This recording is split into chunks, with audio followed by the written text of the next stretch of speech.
Welcome to the Unstressed Exec, the podcast where we dive deep into the real conversations that help you lead, love, and live with greater clarity, courage, and calm. I'm your host, Dr. George Vergolias, executive coach and clinical forensic psychologist, and I help high-achieving professionals navigate life transitions, resolve conflict with confidence, and build unshakable psychological resilience. So if you're ready to lead with purpose, master conflict with grace, and become more emotionally agile under pressure, you're in the right place. Let's get started. Welcome back to the Unstressed Exec, where we talk about how to perform, lead, and live with clarity, calm, and confidence, even when life feels like it's coming apart at the seams. I'm your host, Dr. George Vergolias, forensic psychologist, executive and resilience coach, and someone who has spent over 2 decades helping people navigate interpersonal conflict, both in daily and high-stakes settings. Before we dive in, I just want a moment of your attention for a quick note. If you're finding value in these episodes and want to go deeper, check out my workbook, The Conflict Whisperer: From Conflict to Clarity, a no-nonsense guide to managing conflict in every relationship. It's packed with real-world strategies, over 75 reflection exercises, and neuroscience-backed tools to help you navigate conflict without losing your cool at work, at home, or in moments of personal crisis. Whether you're going through a breakup, managing tension with a partner, or leading under pressure, this workbook gives you a practical roadmap to turn conflict into clarity. You can grab your copy now on Amazon. I'll also leave a link in the show notes. Just search for The Conflict Whisperer. You won't miss it. Thank you for that. All right, let's jump in. Today's topic is conflict as a growth strategy from reaction to reflection. It's all about how do we not shy away from conflict, but use it as an opportunity for feedback and growth. And when we make that small mental shift, it's simple but not easy. But when we make that small mental shift, conflict really can become a superpower. So we need to start with rethinking conflict, rethinking what conflict means. When most people hear the word conflict, they think stress, tension, discomfort. But what if conflict isn't a breakdown? What if instead conflict is a breakthrough? In my coaching and clinical work, I've seen this again and again. People don't grow despite conflict. They actually grow because of it. For anyone here that works out with weights, resistance training, Pilates, yoga, running, whatever it may be, you probably already know that muscles don't grow from resting. Muscles grow from being pushed and actually tearing, right? They grow through breaking through. And then, of course, you need rest to recuperate and allow the muscle to heal, and it heals and it grows back bigger. The same thing occurs for lobsters. How does a lobster grow? A lobster pushes on its shell as it gets bigger and bigger, and it gets to a point that it breaks the shell. It breaks through its own shell. And then what happens is it forms a larger, stronger shell. And then it does it again and again and again, all throughout its lifespan. In the same way, we are going to encounter attachment and disconnection and conflict all throughout the lifespan. And if we start viewing it as a breakthrough opportunity, that's going to give us endless opportunities for insight and growth. And we really do grow because of it. So conflict is feedback. It tells you where your boundaries are unclear, where your values are being tested, and where your communication habits need upgrading. In my workbook, The Conflict Whisperer, I describe this shift as moving from threat response to growth response. It's very similar to, instead of saying what's wrong with you, you ask the question, what is strong with you? It's just a different mindset. When we learn to pause, regulate, and reflect, conflict stops being a trigger. And actually, it starts moving into becoming a teacher. One of my favorite quotes around this theme is by Viktor Frankl. And I think he put it best. Between stimulus and response, there is a space. In that space is our power to choose our response. In our response lies our growth and our freedom. I think that quote really captures this essence of how we can approach this in a different way. So, once we start rethinking conflict, we also have to reassess or rethink the cycle of reaction versus reflection. So, let's talk about what that actually means and what actually happens when conflict hits us. Most people have a default mechanism that goes into one of three modes: fight, flight, or fix. Fight, you escalate, you defend, you argue in order to protect your ego or your sense of identity. Flight, you withdraw, you avoid, right? You run away. You're telling yourself it's not worth it. I'm disconnecting. I can't handle the drama, or I don't want to handle the drama, right? Many of us that are in relationships with avoidant people understand this. We see this a lot. It becomes overwhelming and they just want to pull away. Fix is where you overfunction. You're trying to solve the other person's discomfort so you don't have to feel your own discomfort. So you're trying to fix someone that isn't quite ready to be fixed, but you're doing it less for their own benefit. You're really doing it because you don't like staying in that uncomfortable place of emotion. And these default mechanisms they're automatic. They're hardwired responses. They're not moral failures. They're just how our neurochemistry is built. It's how our neural system is built. But when we stay stuck and we are defaulting to a response that's no longer adaptive, that's where we miss the opportunity for insight and growth. So the reflection cycle, on the other hand, looks more like this: pause. So you're creating space between the reaction and action. Secondly, name it. Identify what you're actually feeling or fearing. By naming it, you're kind of putting a pin in it, right? You're highlighting it. You're identifying it. Third, inquire. Or as I like to say, bring curiosity. Ask, what is this conflict trying to teach me? Or why are these feelings arising right now? What's going on inside me? Approach this with curiosity, not guilt and not judgment. You're not bad for having these reactions. You're human. But when we approach these with curiosity and awareness, that's where we have the opportunity to then identify and move it. And then the fourth is take action. Respond in alignment with your values, not your emotions. Feelings come and go. It's our values that we need to adhere to. I think of emotions kind of like sails on a ship. They're powerful. They can move us in certain directions, but they flap around a lot, right? And they're dependent on a lot of external factors. Sticking with this metaphor, the wind. But what's really stable on the ship? What should be the most stable thing on the ship? It's the rudder. So your values are like your rudder on your ship. The emotions are like the sails. We do need them to function. We want them to be filled with air if we want to move forward, right? I kind of think of filling with air as being kind of like we're motivated, we're filled with positive emotions, we've got a lot of energy coming from our emotions. But then there's times where it's a dead, calm sea and our emotions are flat or they're even negative. That's where the rudder on the ship keeps us stable and keeps us going in the direction that we intend. So the 4 reflection points are: pause, name the emotion, inquire about the emotion with curiosity, and then act in alignment with your values. And this is where real transformation happens. Because when you reflect before you react, you stop reenacting old patterns and you actually start rewriting them. And that's where we want to get to. So once we start these things, what I think goes with this is another kind of concept, and that is the growth mindset amidst conflict. Now, what do I mean by a growth mindset? Well, when we look at elite learners that have a growth mindset, they take feedback seriously, but not personally. Think of Michael Jordan. There's a quote by Michael Jordan. You could find it on YouTube, and there's a lot of videos that have been made about this quote, where he talks about all the last second game-winning shots he's missed, all the turnovers he's had, all the times he has made a mistake in a game, all the missed shots, all the missed free throws. And it adds up. These are a lot of mistakes when you add it up in aggregate that he is acknowledging. And yet he also acknowledges that he has had to make all those mistakes in order to get to the place where he is the elite or was an elite basketball player.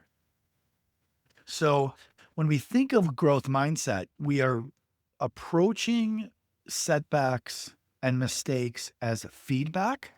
We're taking it seriously as feedback, but not personally. A fixed mindset individual takes things seriously, but they also take them personally. And so one of the differences might be I'm not very good at basketball yet, but if I practice every day, I can get better. That's a growth mindset. A fixed mindset is I'm not very good at basketball and I never will be. Period. Full stop. And when you end there, there's no room for growth. There's no room to do anything with that. So that's why we want to adopt a growth mindset towards conflict as well. Carol Dweck is a researcher, and she talks about growth mindset that isn't just for classrooms, it's just as powerful in boardrooms and bedrooms. It applies everywhere in your life, to every relationship. A growth mindset in conflict means seeing tension as information, not indictment. So you're not judging yourself as I suck, I'm terrible, I should quit. You're simply acknowledging I'm not where I want to be. Then you can draft a plan of how do I want to get to where I want to be. So instead of saying, oh, that person's being difficult, you ask, what skill or awareness is this moment demanding from me? Now you're turning the introspection internally. You're looking in the mirror, as I often like to say. Maybe it's patience. Maybe it's courage. Maybe it's self-control. There's a lot of things that the moment could be trying to ask of you.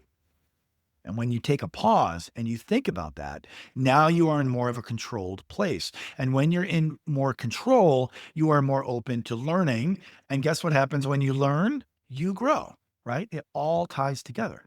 Every conflict invites a specific kind of growth if you're willing to look inward. In my workbook, The Conflict Whisperer, I call this reflective confrontation. It's the practice of turning confrontation into self-examination before you turn it into accusation. It starts with understanding before judgment. And that's the emotional maturity part, right? The ability to stay curious in discomfort.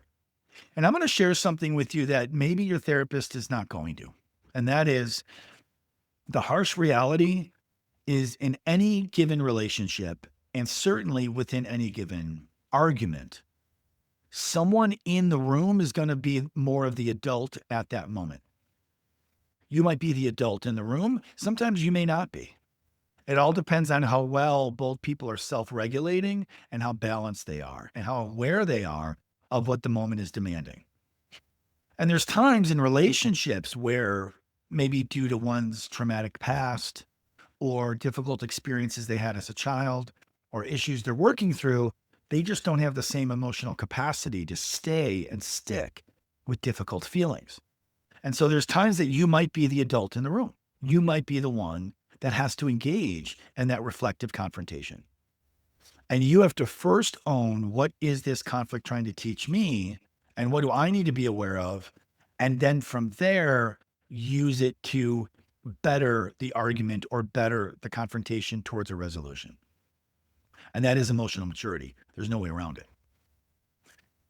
Another thing I want to talk about, kind of bridging off that notion of reflective confrontation, is this is something that is so critical in the business world. And this notion of how leaders turn conflict into innovation when they know how to handle it. So we're going to shift gears to leadership right now. Research from Dedrew and Weingart, they did a meta-analysis on team dynamics, and they found something really fascinating. Teams that engage in constructive task conflict, meaning they challenge ideas but respect each other personally, they actually outperform teams that avoid disagreement altogether. So teams that know how to healthily challenge one another, but still respect each other, those are the teams that thrive, as opposed to teams that never have conflict or disagreement at all. And what we're really doing here when we talk about this is quite often they're arguing the argument, they're not arguing the person. So if you and I were in an argument, instead of saying, hey, this is why you're wrong, I would say something like, hey, this is the problem I have with what you're saying, or here's the problem I have with that argument. Notice what I did there. I put my disagreement on the argument or the logic or the support for the argument itself, I took it off of you. As long as I keep it about you, you're wrong. You're making a bad argument. You're not being clear. It brings in the ego. Instead, I make it about the argument, right? Now, why is this important, this idea of constructive task conflict with teams in the business world? Why? It's because innovation thrives in the tension between differing perspectives. That's where innovation thrives. Innovation doesn't come when everybody in the room is agreeing. Innovation comes when there is healthy disagreement that pushes us to think differently. Great leaders don't suppress disagreement. They create psychological safety for people to debate ideas without fear of shame or retaliation. When a leader says something like, let's unpack this, I might be wrong, it sends a signal that curiosity trumps ego. Think about that. Imagine a boss that's really judgmental, very defensive, very emotionally reactive, and you kind of feel like a nail, right? The old Japanese saying is the nail that sticks out gets the hammer. You feel like every time you kind of put your head out there, you get hammered down. Now imagine that boss started saying things like, thanks for bringing that to my attention. Let's unpack this or let's unwind this. I might be wrong. Think of how different that messaging is for you. That messaging kind of says, all right, I want to hear more. I may not agree with you, but I want to hear more. I'm open to it, right? That is conflict as a strategy, not conflict as a drama. All too often in the business world, I'm an executive. I've been an executive now for 15 years. And in my time as an executive, I've had one boss, just one, that I thought managed conflict well. Every other boss in differing degrees managed conflict in a way that it was really about their ego. Some brought drama emotionally, others really didn't bring emotional drama, but it was still about their ego. It was about their sense of identity, and it constantly got in the way. So even at an executive level, we do not do this well. And the same applies in relationships. Healthy couples don't avoid fights. They learn to fight fair and they learn to fight productively. My workbook has several chapters about that. They repair faster, they empathize deeper, and they emerge stronger because the conflict revealed that needed to change. And then they were able to deal with it. So now I want to give you a framework. It's what I call the 3 R's of reflective growth. I also have a chapter devoted to this in my workbook. Here's a simple model that I use, and I use this in my coaching a great deal. And again, it's called the 3 R's of reflective growth. First, recognize. Notice when you've been triggered. Say it out loud or write it down. The moment you name the activation, you've taken the first step toward control. Number 2, regulate. Self-regulate. Use your breath, your posture, or any other types of movement. And I go into this again in some sections of the workbook in some detail. Use movement to bring your physiology down. You want to bring the central nervous system back to a calm state so you could think and regulate and emote, feel emotion, share emotion in a calm, focused manner. And remember, you can't reflect if your nervous system is in threat mode. If you're in threat mode, you are in psychological survival mode. That's not the time to truly reflect and learn and grow because you're trying to just get the hell out of there. Third, reframe. Ask this question, how is this moment growing me? Or how is this moment serving me? Or even better, how is my response to this moment serving me? Or you can ask, what value of mine is being tested? And what do I want to do about that? That reframe turns conflict into data. And I love that. I forget where I picked this up, but this notion that instead of viewing conflict as drama or attack, view conflict as data coming into the system. And then the question is, what do you want to do with that data? How do you want to use it to determine your next outcomes? Suddenly, you're not in the chaos, you're observing the chaos like a researcher. And I'm not saying you go on full dissociative mode, no. And some of you may have dissociative episodes due to past experiences. I'm not suggesting that. But you're reframing things and you're bringing self-regulation and enough distance and reflection that you're not being subsumed or overwhelmed by the chaos. You're now observing it. with a sense of control and intentionality. And from that observer stance, you gain access to wisdom, not just emotion. So the next time you find yourself in conflict, the most important thing is pause, take a breath. In past podcasts, I've talked a lot about breathing to calm the central nervous system. I go into great depths in a chapter in my workbook on this, but pause, take a breath before reacting. Do not ask the question, how do I win this? Instead, ask, what is this teaching me?